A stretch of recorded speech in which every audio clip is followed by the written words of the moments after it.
দাঁড়িয়ে রয়েছি কলেজ মোড়ে। কলেজ মোড়ে ছবিটা একবার দেখুন।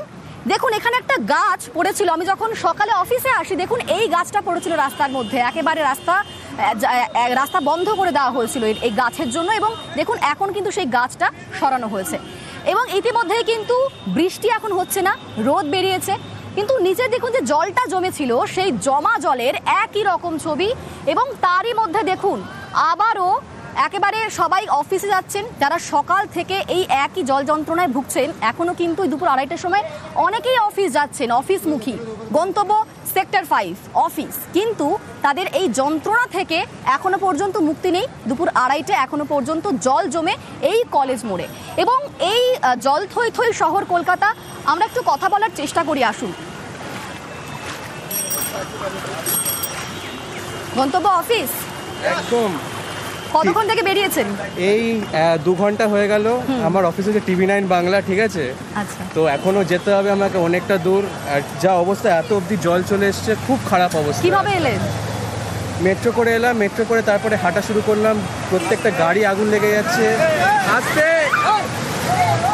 প্রত্যেকটা গাড়ি আগুন লেগে যাচ্ছে, খুব খারাপ অবস্থা রাস্তায়, কেউ বেরোবে না জানো।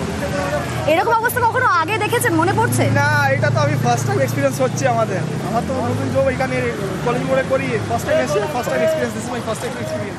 ফার্স্ট টাইম এক্সপিরিয়েন্স কিন্তু খুবই খারাপ বলতে বাধ্য হচ্ছে, কারণ যে অবস্থা এই মুহূর্তে কলেজ মোড়ের, জলমগ্ন কলেজ মোড় চত্বর, সেক্টর 5 এর বিভিন্ন জায়গাতে ঠিক একই অবস্থা।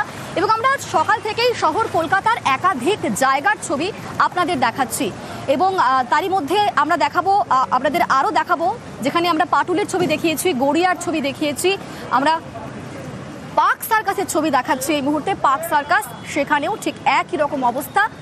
পার্ক সার্কাসেও একেবারে জলছবিটাই স্পষ্ট হচ্ছে। আজ মঙ্গলবার, সপ্তাহের দ্বিতীয় কর্মব্যস্ত দিন, কিন্তু তার মধ্যেই সকাল থেকেই এভাবেই জল পেরিয়েই অফিসে যাচ্ছেন যাত্রীরা। ইতিমধ্যেই সতর্ক রয়েছেন, উদ্বিগ্ন রয়েছেন মুখ্যমন্ত্রী মমতা বন্দ্যোপাধ্যায়। তিনি বারবার সবাইকে সতর্কও করেছেন। নিউজ 18 বাংলায় তিনি বলেছেন যে সবাইকে সতর্ক থাকার পরামর্শ দিয়েছেন তিনি, এবং খুব প্রয়োজন না হলে যেন বাইরে বেরোনো না হয় এমনটাও পরামর্শ দিয়েছেন তিনি। কিন্তু যে ছবিটা এই মুহূর্তে কলেজ মোড়ে দেখতে পাচ্ছি, সেখানে একেবারেই স্পষ্ট যে এই মুহূর্তে তৎপরতা তো অবশ্যই রয়েছে যাতে জলটা নামানো সম্ভব হয় দ্রুত, কিন্তু তারই মধ্যে এখন গাড়ি চলাচলটা একটু হলেও বেড়েছে, এবং তারই সঙ্গে সঙ্গে অফিস যাত্রী, তাদেরও তৎপরতা সকালের থেকে এখন বেশি নজরে পড়ছে। এবং এই মুহূর্তে দেখছেন সেন্ট্রাল এভিনিউর ছবি, সেন্ট্রাল এভিনিউ, সেখানেও ঠিক একই রকম অবস্থা, জলমগ্ন ছবি। আমরা সকাল থেকেই সেই বিভিন্ন জায়গার ছবি আপনাদের দেখাচ্ছি। সেন্ট্রাল এভিনিউ গুরুত্বপূর্ণ জায়গা, যেই জায়গা দিয়ে সবাই বিভিন্ন জায়গায় যান, অফিস যান, কিন্তু সেন্ট্রাল এভিনিউতেও এখনো পর্যন্ত সেই জল ছবিটাই সামনে আসছে।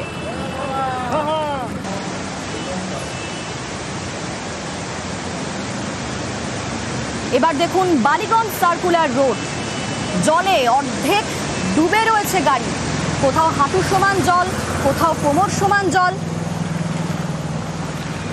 গাড়িগুলো এখনো পর্যন্ত ডুবে রয়েছে। এই পরিস্থিতি কখন স্বাভাবিক হবে সেই চিন্তাই এখন সবার মাথায়। এই পরিস্থিতি কখন স্বাভাবিক হবে? ইতিমধ্যেই কন্ট্রোল রুম খোলা হয়েছে, কাজ করছে কলকাতা পুরসভা। প্রতিটি আপডেট খুঁটিনাটি খতিয়ে দেখছেন মুখ্যমন্ত্রী মমতা বন্দ্যোপাধ্যায়, তিনি নিজে নজর রাখছেন। কলকাতার মেয়র তিনিও রয়েছেন, এবং ইতিমধ্যেই কিন্তু যে খবর পেয়েছি আমরা, 8 জনের বিদ্যুৎ স্পৃষ্ট হয়ে মৃত্যু হয়েছে, মর্মান্তিক সেই খবরেও নজর রেখেছি। আর এই মুহূর্তে কলকাতা শহরের জল ছবি দেখাচ্ছি, কসবার ছবি দেখুন, কসবাতেও ঠিক একই রকম। যে ছবি আমরা সকাল থেকে দেখাচ্ছি, দুপুর 2:30 পেরিয়ে গিয়েছে, এখনো কিন্তু সেই ছবিটাই কার্যত স্পষ্ট। কলকাতা শহরের জল ছবি দেখুন, কসবার ছবি দেখাচ্ছি। বিভিন্ন জায়গাতে কোথাও হাঁটু সমান জল, কোথাও কোমর সমান জল। এবার দেখুন রবীন্দ্র সদনের ছবি, রবীন্দ্র সদন, সেখানেও প্রায় একই রকম অবস্থা।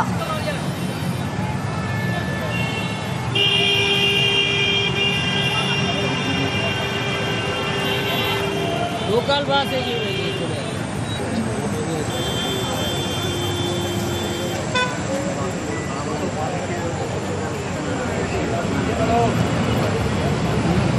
ইয়নটাই মনে খারাপ হয়েছে।